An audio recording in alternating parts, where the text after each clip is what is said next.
زینب بھر جائیں دے سنگ زینب کی میں شام نو جاوے اللہ پردیسیاں نو وطن تے لے آوے اللہ پردیسیاں نو وطن تے لے آوے بھر جائیں دے سنگ زینب بھر جائیں دے سنگ زینب کی میں شام نو جاوے اللہ پردیسیاں نو وطن تے لے آوے اللہ پردیسیاں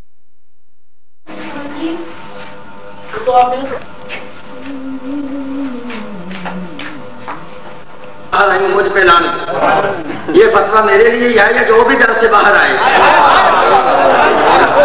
یہ میرے لیے ہی ہے یا جو بھی گھر سے باہر آئے اب دیکھنا ہوں نبی کے جنازے میں کون تھا یا کون نہیں تھا تو دیکھو علی کس کے جنازے میں ہے کس کے نہیں جس کے جنازے میں علی ہے وہ رسول کے جنازے میں تھا مجھے رکھیے گا میرے بھائیوں جس کے جنازے میں علی نہیں رسول کے جنازے میں رسول کے جنازے میں اور پھر سن لو دوسری آیت پڑھو قرآن سے بابا جی سن لینا تم نے جنازے کی بات کی ہے اللہ نے قرآن میں رسول کو حکم دیا ہے میرے حبیب تم نے منافق کے جنازے میں نہیں جانا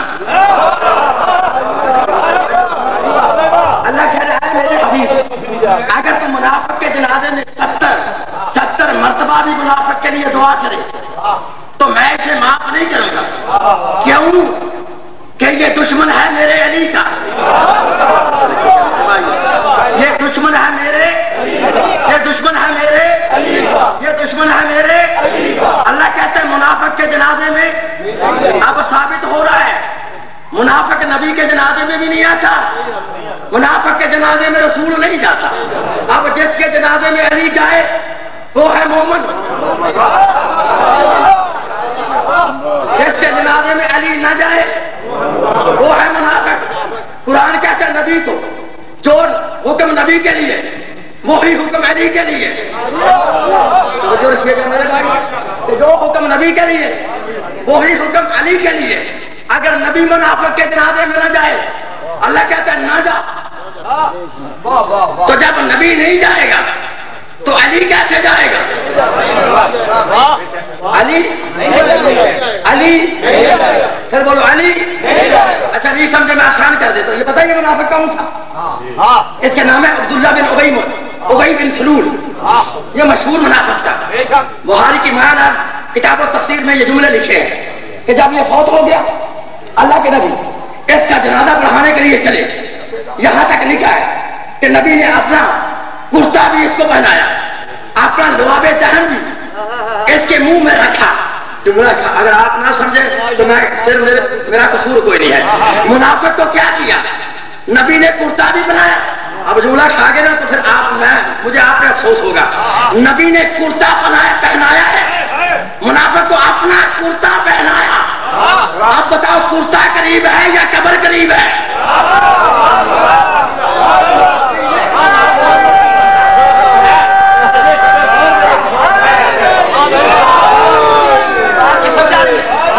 نبی نے صرف کرتا اپنا پہنایا کس کو منافق کو اپنا لواب دہن بھی اس کے منہ میں رکھا اس کا جنازہ بھی بڑھایا آواز کھال کا جبریل سیرت پہ چلی جلدی کرو جا کے میرے نبی کا لباس بھی اتار لو اس کے منہ سے لواب دہن بھی نکال لو اور میرے رسول سے کہہ دو اگر تو اس کا 70 مرتبہ بھی جنازہ پڑھے تو میں اس کو معاف نہیں کروں گا کیوں یہ دشمن ہے علی کا یہ دشمن ہے علی کا میں اسے معاف نہیں کروں گا اب بتاؤ کرتا آگے ہے یا قبر آگے ہے رکھے گا میرے بھائی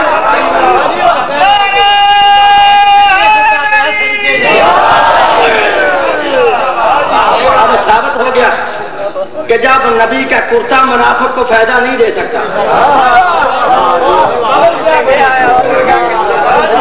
جب نبی کا کرتا کسی منافق کو فائدہ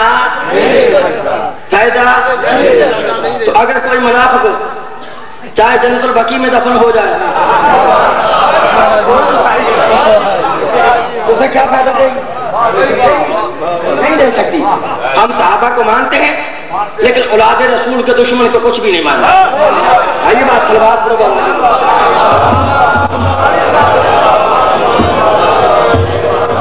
پھر بھی صلوات پر آواز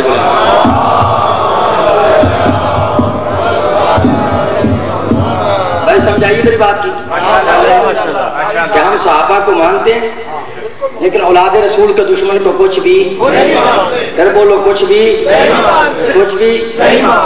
اگر نہیں تسلی ہوئی. اچھا مجھے یہ مولوی کے اسلام کی سمجھ نہیں آئی تک کہ شیعہ اگر کسی صحابی کو، حالانکہ ہم صحابہ کی تابع دار ہیں، ویسے ہی الزام ہے کہ شیعہ صحابہ کو نہیں مانتے تو فتویٰ لگ جاتا ہے اگر صحابہ کو نہ مانے تو وہ بندہ کافر ہے. اب لفظ سمجھنے جو صحابہ کو نہ مانے وہ بندہ، صحابہ کو نہ مانے تو کافر ہے، نبی کی آل کو قتل بھی کرے تو رضی اللہ. کیسے میں سمجھاؤں؟ کہتا ہے صحابہ کو نہ مانے تو بندہ کافر، نبی کی آل کو قتل بھی کرے تو پھر رضی اللہ ہے. تیرا اسلام ہے خود ساختہ اسلام. تیرا اسلام ایسا ہے کہ جس میں ظالم بھی رضی اللہ، مظلوم بھی رضی اللہ. تیرے اسلام میں قاتل بھی رضی اللہ، مقتول بھی رضی اللہ. لیکن رسول کا اسلام وہ ہے کہ جس میں قاتل لعنت اللہ ہے، مقتول رضی اللہ. مولوی کے اسلام کی سمجھ نہیں آ سکی کہ اسلام کیسا ہے. لو سنو، اگر پھر یقین نہیں آیا کہ تم کہتے ہو کہ ہمیں شیعہ صحابہ کو نہیں مانتے، اس سے زیادہ میں اپنا عقیدہ بیان نہیں کر سکتا. میری طرف دیکھنا ہے. لو کتاب کا نام ہے مشکات شریف، باب ہے باب المعجزات. اگر وہ نبی کا صحابی، تجھے بتاؤں پھر نبی کے صحابی کا کتنا بلند مقام ہے. لو جی میرے ساتھ چلنا. اگر وہ نبی کا صحابی، وہ نبی کا صحابی، اس کا کتنا بلند مقام ہے. اس صحابی کا نام ہے حضرت سفینہ رضی اللہ تعالی عنہ. لکھا ہے کہ حضرت سفینہ اپنے قافلے کے ساتھ جا رہے تھے، راستے میں جنگل تھا، قافلے سے بچھڑ گئے، اکیلے رہ گئے. کیا دیکھتے ہیں؟ جنگل کا ایک شیر ہے. لفظ سمجھنے، جنگل کا ایک شیر ہے جو ان کی طرف بھاگتا ہوا آ رہا ہے. اب سفینہ کے دل میں خیال آتا ہے شیر مجھے کھا جائے گا، شیر مجھے نگل جائے گا. لفظ سمجھنے، تجھے بتاؤں صحابی کا کتنا بلند مقام ہے.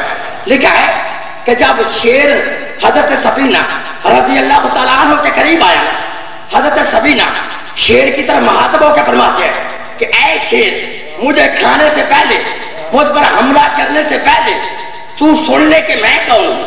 مخاطب ہو کے فرماتے ہیں شیر سن، انا صاحب رسول اللہ، میں رسول کا صحابی ہوں. لکھا ہے شیر قدموں میں گر گیا، شیر قدموں میں گر گیا. اب پتا چلا اگر ہو نبی کا صحابی تو اس کا جنگلی جانور ادب کرتے ہیں.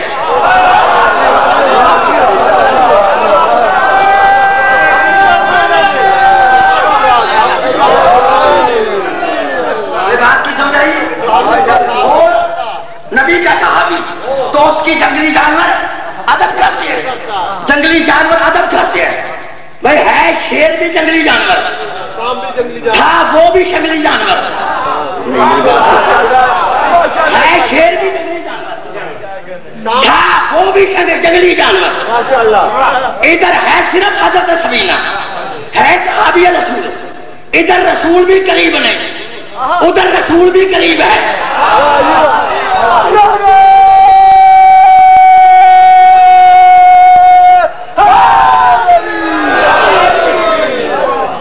اب خود میں فیصلہ کر لو صحابی وہ ہے کہ جس کا جنگلی جانور بھی حیا کرتے ہیں، کہ جس کا جنگلی جانور بھی ادب کرتے ہیں. تو جس کا جنگلی جانور جس کو ڈنگ مار دے،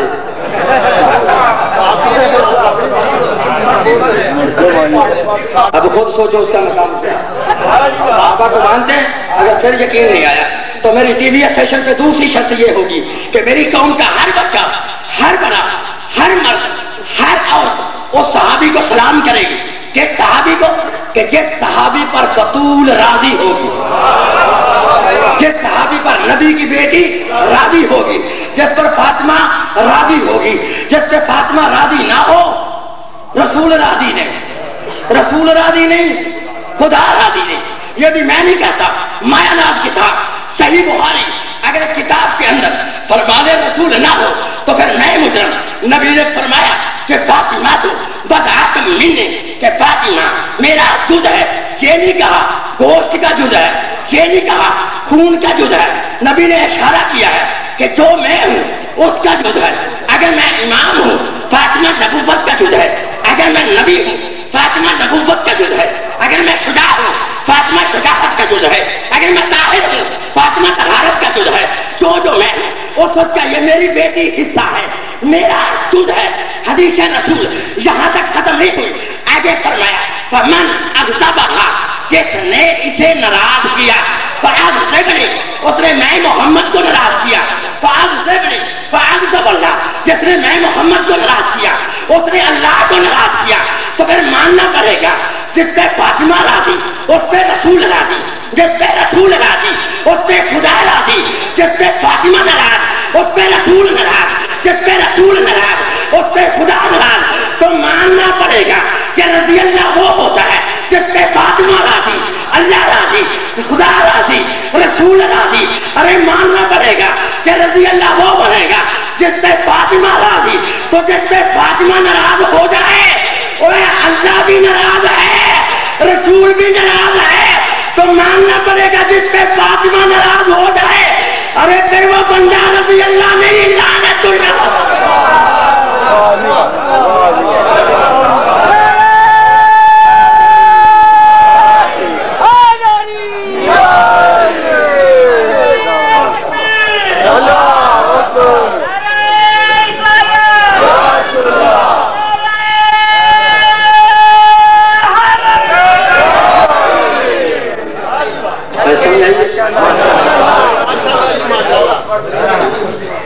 اگر پھر بھی یقین نہیں آیا، ابھی بھی تم ضد پہ اڑے ہو، تو پھر لکھ لو کہ قوم شیعہ کے صحابہ کے بارے میں عقیدہ کیا ہے. تو لکھ لو وہ شیعہ ہی نہیں، لعنتی ہے اور حرام زادہ ہے کہ جو نبی کے وفادار صحابہ کے پاؤں کے خاک کے ذرے کی توہین کرے.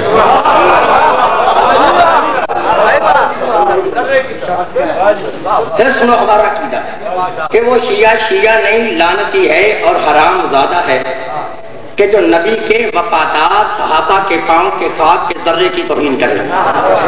اور سنا دنیا والوں، پھر وہ مسلمان بھی مسلمان نہیں، لعنتی ہے اور اصلی حرام زادہ ہے کہ جو دشمنان آل رسول کو صحابی رسول کہے.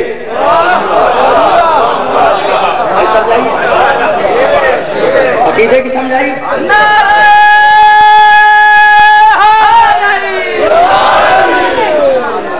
کہ وہ شیعہ نہیں، لعنتی ہے اور حرام زادہ ہے کہ جو رسول کے وفادار صحابہ کے پاؤں کے خاک کے ذرے کی توہین کرے.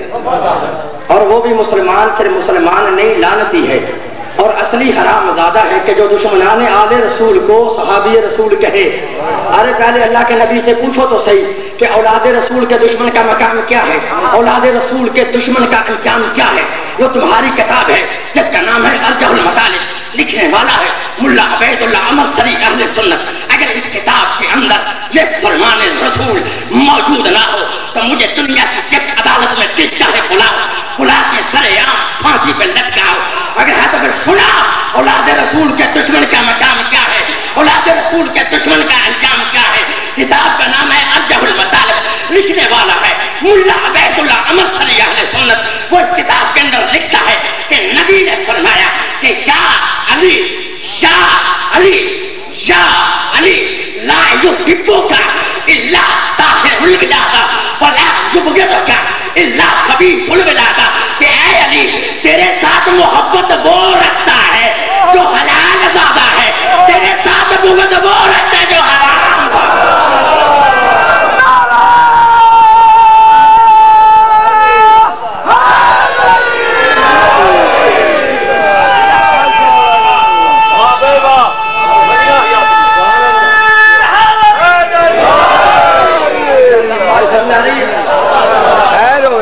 آپ نے بھی جملہ نہیں سمجھا. نبی نے کیا فرمایا؟ جو صرف دل میں علی کا بغض رکھے، نہ زبان سے علی کو کچھ کہے، نہ علی پر ہاتھ سے کوئی وار چلائے، جو صرف دل میں علی کا بغض رکھے، دل میں، نہ زبان سے علی کو کچھ کہے، نہ ہاتھ سے علی پر کوئی وار چلائے۔ نبی نے فرمایا جو صرف دل میں علی کا بغض رکھے، جب اس کے باپ کا پتہ نہیں تو جو علی کے مقابلے میں آئے،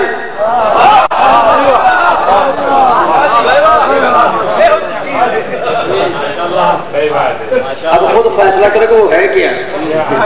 اس لیے نبی نے فرمایا ہے کہ جس کے دل میں علی کی محبت ہے وہ اپنی ماں کے حق میں دعا کرے، ماں کے حق میں اس نے خیانت نہیں کی، اس نے اسے حلال زیادہ پیدا کیا، جس کے دل میں علی کی جاننے میں، جس کے دل میں علی کی، یہ تمہارا غلط پراپوگنڈا ہے۔ تم کہتے ہو کہ شیعہ صحابہ کو نہیں مانتے، شیعہ صرف مسکین یہ کہتے ہیں کہ تم صحابہ کو صحابہ رکھو، آل کو آل رکھو۔ بھائی اگر آل بھی رضی اللہ ہے، اصحاب بھی رضی اللہ ہے، تو پھر وہ کون سی آل ہے جن کو صلی اللہ کہتے ہو؟ رکھیے گا میرے بھائی، آل بھی رضی اللہ ہے۔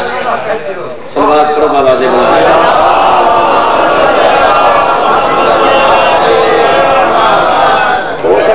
کسی کو بات اچھی بھی نہیں لگتی، بات سمجھا رہی بھائی؟ پہلے ہم کہتے ہیں صحابہ کو صحابہ مانو، آل کو آل مانو۔ ہم کہتے ہیں نبی کے بعد، شیعہ کا دعویٰ ہے کہ نبی کے بعد پوری دنیا سے افضل ہے نبی کی آل، اور آپ کہتے ہیں پوری دنیا سے میں نبی کے بعد افضل ہے صحابہ کرام۔ فرق صرف اتنا ہے، لیکن ہے تم کبھی اپنے لفظوں کو سمجھ لو نا، اس درود کی تمہیں سمجھ آ جائے تو پتا چل جائے نبی کے بعد بلند کون ہے۔ توجہ رکھیے، اگر نبی کے بعد صحابہ کا نام آئے تو صحابہ بلند، اگر نبی کے بعد آل کا آئے پھر نبی کی آل بلند ہے۔ لیکن مولویوں نے آل کی سمجھ آج تک نہیں آنے دی لوگوں کو، کہتے ہیں سب آل ہیں، سب آل ہیں۔ میں کہتا ہوں چلو سب آل ہیں تو میرا صحابہ کون ہے؟ میرے بھائی اگر سب آل ہیں تو میرا صحابہ کون ہے؟ نبی کہتا ہے، مولوی کہتا ہے نہیں، ہر کلمہ پڑھنے والا۔ ابھی میں نے مجلس نہیں شروع کی،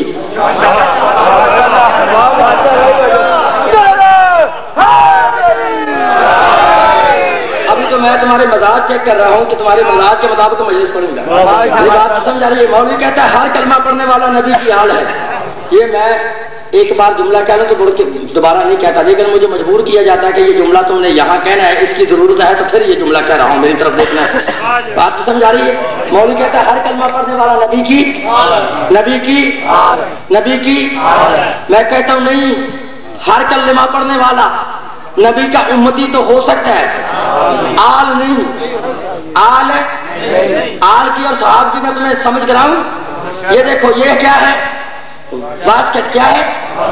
یہ میرا صحابی ہے، آل نہیں۔ اب لفظ سمجھیں، یہ میرا صحابی تو ہے، آل نہیں۔ یہ پھٹ بھی جائے تو میں اور لے سکتا ہوں۔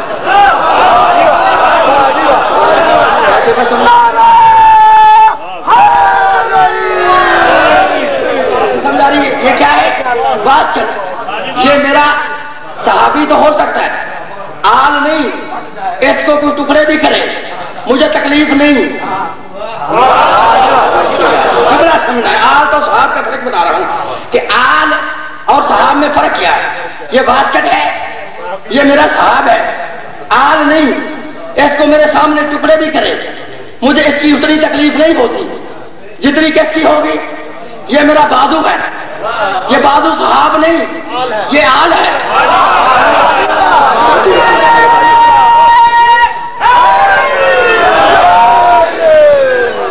بات کی سمجھائیے بھائی، بات کر کے ٹکڑے کرے مجھے تکلیف نہیں، مجھے اور مل جائے گی باسکٹ۔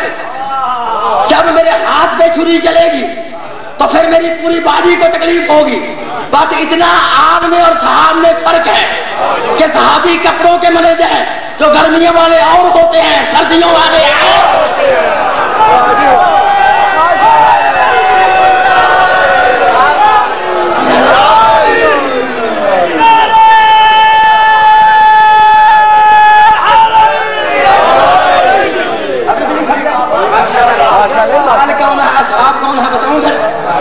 پھر سننا ہے اور اگر نہیں سمجھا اور سمجھا دیتا ہوں. جو صحیح بخاری کے اندر لکھا ہے کہ جب بھی, توجہ رکھیے گا, جب بھی نبی کے پاس کوئی چیز آتی نبی پہلے پوچھتے کہ یہ صدقہ ہے.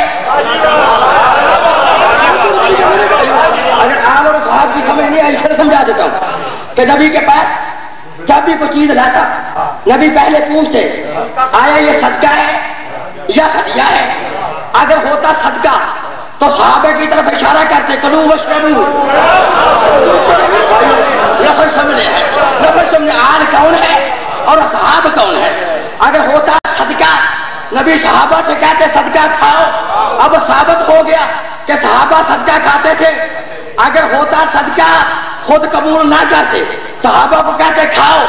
اگر کہنے والا کہتا یہ ہدیہ ہے تو پھر قبول کرتے. نبی نے صاف فرما دیا کہ صحابہ پہ صدقہ جائز, صحابہ پہ صدقہ.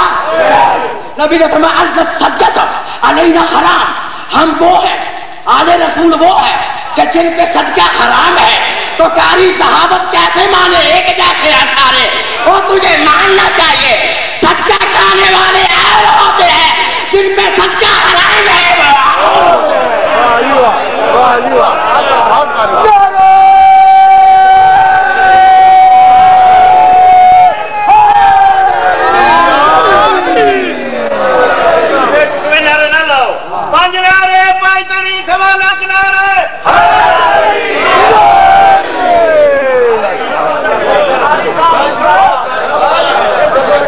نبی کی آل وہ ہے, پھر سننا, نبی کی آل وہ ہے کہ جن پہ صدقہ حرام ہے. اگر نہیں سمجھائی اور حدیث پڑھ دیتا. امام بخاری نے لکھا ہے کہ ایک مرتبہ نبی کے پاس صدقہ کی کھجوریں آئی. امام حسن کا بچپنا تھا. اگر پھر سمجھ نہیں آئی, امام حسن کا بچپنا تھا. امام حسن نے آگے بڑھ کے ایک کھجور کو اٹھایا. نبی نے فرمایا میرا بیٹا حسن پھینک دے پھینک دے, ہم پہ صدقہ حرام ہے. علامہ ابن حجر مکی نے تفسیر الباری شرح بہاری میں یہ جملہ لکھا ہے کہ اس کا مقصد یہ نہیں کہ امام حسن کو علم نہیں تھا کہ یہ صدقہ ہے. کہتا ہے اس کا مقصد یہ نہیں کہ امام حسن نے کھجور کو اٹھایا تو امام کو پتا نہیں تھا کہ یہ صدقہ کی کھجور ہے. کہتا علم تو تھا, پھر اٹھایا کیوں؟ کہتا اس لیے اٹھایا کہ تعلیم امت کے لیے. حسن کھجور کو نہ اٹھاتے نبی کو صدقہ کھانے والوں کی پہچان, نبی صدقہ کھانے والوں کی پہچان نہ کرواتا. حسن نے اٹھایا, کہتا اس کا مقصد یہ نہیں کہ امام حسن کو علم نہیں تھا کہ صدقہ کی کھجور ہے. کہتا علم تھا. امام حسن کوئی معمولی بچہ ہے, وہ تو ماں کی گود میں لوح محفوظ کا مطالعہ کرتا ہے. بھائی سمجھا رہی ہے؟ ابھی اگر آل کی سمجھ نہیں آئی, اگر پھر بھی آل کی سمجھ نہیں آئی,